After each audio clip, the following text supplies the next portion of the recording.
விடாமுயற்சி movie trailer பிடிஎஸோட breakdown. So இதில் நிறைய விஷயங்கள் தெரிய வந்திருக்கு. ட்ரெய்லரை பார்த்ததை விட இதை பார்க்கும்போது நிறைய விஷயம் எனக்கு தெரிய வந்திருக்கு. இந்த சீனில் நம்ம தல அஜித் வேகமாக வந்து ஒரு ட்ரக்கை மறைக்கிறாரு. ஸோ இந்த ட்ரக்கு தான் நம்ம தலை சந்தேகப்படுற ட்ரக்கு. த்ரிஷாவை ஒருவேளை இந்த ட்ரக்கில் வச்சு கடத்தி எடுத்துகிட்டு போயிருப்பாங்களோ அப்படின்றது தான். ஏன்னா இந்த கிளிப்பில் த்ரிஷா, ரெஜினா கேசன்ட்ரா, அர்ஜுன் இவங்க 3 பேர் ஃபஸ்ட்டு பேசிகிட்டு இருக்காங்க.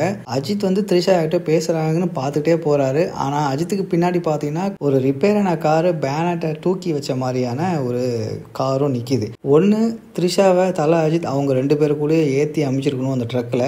அப்படி இல்லை அப்படின்னா ஹெல்ப் கேட்டிருக்கணும், அவங்க தர முடியாதுன்னு சொல்லி போயிருக்கணும். ஏதோ ஒரு சம்பவம் இங்கே நடந்திருக்கு கண்டிப்பாக. தொடர்ந்து இந்த கிளிப்பில் தலை அந்த காரை நிறுத்திட்டு வேகமாக வந்து அந்த ட்ரக்கை சுற்றி சர்ச் பண்ணி பார்க்குறாரு. ஸோ அந்த மாதிரியான ஸ்டில் தான் இது. ஸோ கண்டிப்பாக இந்த ட்ரக்குக்கும் த்ரிஷா மாயமாகறதுக்கும் ஏதோ ஒரு சம்பவம் கண்டிப்பாக இருக்குது. இந்த சீனில் அர்ஜுன் ஃபைட் பண்ணுற மாதிரியான ஒரு சீனு. அவர் காஸ்டியூமே வந்து ஒரு ஜெயிலேருந்து தப்பிக்கிற மாதிரியான ஒரு காஸ்டியூமாக தான் இருக்குது. பேக் சைடில் பார்த்தீங்க அப்படின்னா ஒரு ஃபீமேல் ஆர்டிஸ்ட் அங்கே நிற்கிறாங்க. ஒன்று ரெஜினா கேசன்ட்ராவை ஜெயிலேருந்து காப்பாற்றி கூப்பிட்டு போகணும், இல்லை அவங்க 2 பேரும் சேர்ந்து அந்த ஜெயிலேருந்து தப்பிக்கணும் அப்படின்றது தான் இந்த சீனாக இருக்கும்னு நான் நினைக்கிறேன். இதை தவிர்த்து இங்கே நம்ம டேரக்டர் தல அஜித்தை ஓரக்கண்ணில் பார்க்குறாரு. தலை கையை தூக்கி அவர் ஷோல்டரில் அடிக்கிறாரு.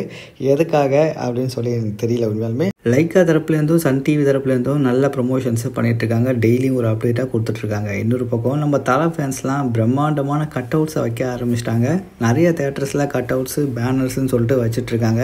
இன்னும் துணிவு படத்துக்கு வச்ச அளவுக்கு பெரிய கட் அவுட்ஸை இன்னும் வைக்க ஆரம்பிக்கல.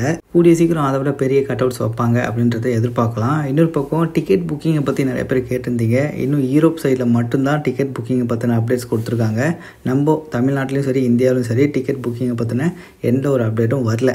இன்னையோட டிக்கெட் புக்கிங் ஆரம்பிக்க வாய்ப்பு இருக்குன்ற மாதிரி தான் நமக்கு கிடைச்ச அப்டேட்டு. ஸோ வெயிட் பண்ணி பார்க்கலாம். ஆனால் ரசிகர் ஷோவுக்கு நிறைய தேட்டர்ஸில் டிக்கெட் கொடுத்துட்ருக்காங்க. ரசிகர் ஷோ பார்க்கணுன்னு ஆசைப்படுறவங்க மறக்காமல் போய் தேட்டரை வந்து ரீச் பண்ணி ரசிகர் ஷோக்கான டிக்கெட்டை புக் பண்ணி